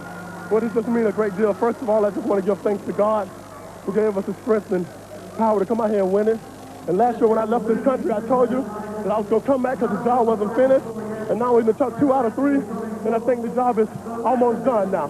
You are the comeback kings. You were trailing again by 19 tonight, by 14 and a half. What was going through your head then? Well, all year long, our motto been refuse to lose. And we knew that whenever we were behind by how many points, we played great defense in the second half, we'd come back and win. And tonight we showed again the poise of the team that we always could come back and win. What a championship it has been, though. It's gone to the second last weekend. It could have gone one of 5 ways up until, what, middle of the week? Yeah, this is a team that always try to build excitement around the league. Unfortunately, we had a breakdown last week and we lost to Chester. And we know we had to come in and win these last 3 games. It was still in our hands, and we did the job. But you wouldn't have banked on Thames Valley winning by 1 point, 68-69, to give you the title. I mean, you had to do it yourself, obviously, as well. You had to win. Yes, we had to win ourselves, but every guy on Thames Valley team, Tony Holly, all the guys down there, I just want to say thanks. And if any of y'all see me this week, the rounds is on me. Have you enjoyed this season or what? Yeah, I really enjoyed the season. Having some great players around me this year, and John White, Eric Burks. Ronnie Baker really stepped up his game, Tim Davis, and we have a great bench in Tresbad to Reggie Oblite and Brian Moore. So everybody just came together as a unit this year, and we got the job done. Robert, many, many congratulations indeed. It has been an extraordinary achievement for you, and you thoroughly deserve it because you've got the head-to-head on all the top teams. Yeah, thanks a lot, and finally, we're number one, the Leopards are champions. Yeah. And Tony Winless, I got a little something for you. If you look here, I got it for you, Winless. Well, it's absolutely amazing down here. The fans are all over the court. The players are in delirium because they have won the championship. Suzanne. Thank you very much, Drew. Well, I hope you can drink in this atmosphere that's happening here. Just take a look at that. That actually is a basketball court, but it's pretty full of people at the moment. All Leopards fans. It's an absolutely amazing atmosphere here. What a way to finish the season for the Leopards. There's the table. That's how it stands. The Leopards are at the top. They stay there. They take the title. They've got one game left, but it really doesn't make any difference, does it? That's against Hemel on Thursday, but they've got that cup in their hands, and that's all because Sheffield lost to Thames Valley Tigers tonight by just 1 point, and that helped Leopards to the title tonight. So I've got to say, Bob, I think tonight Ronnie Baker, for me, was the star for the Leopards. I agree with you. I thought he caused just a lot of problems, both offensively and defensively. Took it on his shoulders, the little fella did. Went coast to coast a few times. He was fun to watch. He got them a win. Well, he might only be 5'8", Ronnie Baker, but he's packed full of talent. But one other player that's packed full of talent is John White. He's talking to Julian Walters. Well, John White's here. He's pouring sweat, but he's absolutely fantastically happy because you've got the title. Yeah, we got the title, man. We came here from the beginning of the season, and we worked all season for this moment. I mean, we had a tough game last night at Birmingham. I mean, I was just running and gun all night. Every guy gave it all he had today. I know I was tired, some of the other folks tired, but we gave it all we had. We got a little help tonight from Thames Valley. Yeah, Thames Valley. Way to go, Thames Valley. So it's ours, man. We played, hard work just paid off, man. I can't think of a team that ain't working hard and deserves this. You started the game a bit slowly as a team. Was it a reaction to the win at Birmingham? Yeah. You know, anytime you play the way we played last night, I mean, I don't know who anybody saw the game last night. I mean, that game was like up and down the court all night. And, you know, we had to win that game. Just quickly, John, what does this title mean to you? Oh, it means the world to me. It means the world to me. I mean, this is what I came here for. This is what I came here for, and that's why we did it. Super. Well done, John. Thanks very much. You've had a great year so far. You can take it into the playoffs. Yeah. Suzanne. Thanks, Drew. And that's all those basketball players, aren't they, Julian? Bob, you know, it was Sheffield really losing that tonight. That's really, I mean, I know they sealed this game here tonight, but it's all been down to Sheffield losing. And, of course, that helps you, really, doesn't it? Derby losing, Thames Valley winning. You're hanging in there, my dear. I'm in there slightly. Thames Valley just up their chances a lot, though. It's going to go down to the wire. They've got good basketball teams. Leopards deserve to win, though. They've hung on all year. The addition, of John White in this league has been great, and he proved again tonight why he is a champ. Well, Derby had some big guys out there tonight. They just couldn't hold it together towards the end. It was the fourth quarter that let them down. I mean, when we looked earlier at the scoring in that fourth quarter, I mean, it was nothing compared to what they'd done in the first three. Two things. One, they ran out of gas. They had a great W last night, and they ran out of gas. The second, Leopards' defense tightened up, and I thought that caused some problems. They were getting some easy looks in the first three quarters that they weren't able to get in the fourth quarter, and that really helped the Leopards go on with a W. There's some great ball passing between the likes of Burks and Baker. I mean, Burks on his own. You can't afford to leave that guy open, can you? Certainly effective in the first and second quarters. Yeah, very effective. What they were able to get that ball inside and then kick it back out to those guys, and they were able to penetrate, make some passes, get some easy baskets. I really like to play Ronnie Baker, though, down the stretch. You'd like to play him down the stretch? No, I like his play down the stretch. Yeah, I really like the way You'd like him on the team as well, wouldn't you? I would. You know, hey, if he's going to win champions, I'll take any of those guys that'll win titles. Right, Bob, well, thanks for joining us. Let's just remind you about next week's game, of course. We're live on air at 6:30. We're on Sky Sports 2. I can't tell you where we are at the moment. It's a pretty exciting end to the league title, of course. But don't forget to join us, Sky Sports 2 at 6:30 live. It will be a pretty good end to the season. Bob, just quickly, good luck for Saturday and good luck for Sunday. We hope it goes your way for you. Hope you've enjoyed the game. We're live at the London Arena. We'll see you next week. you very much for joining us. I hope you enjoyed these scenes and the action. Good night.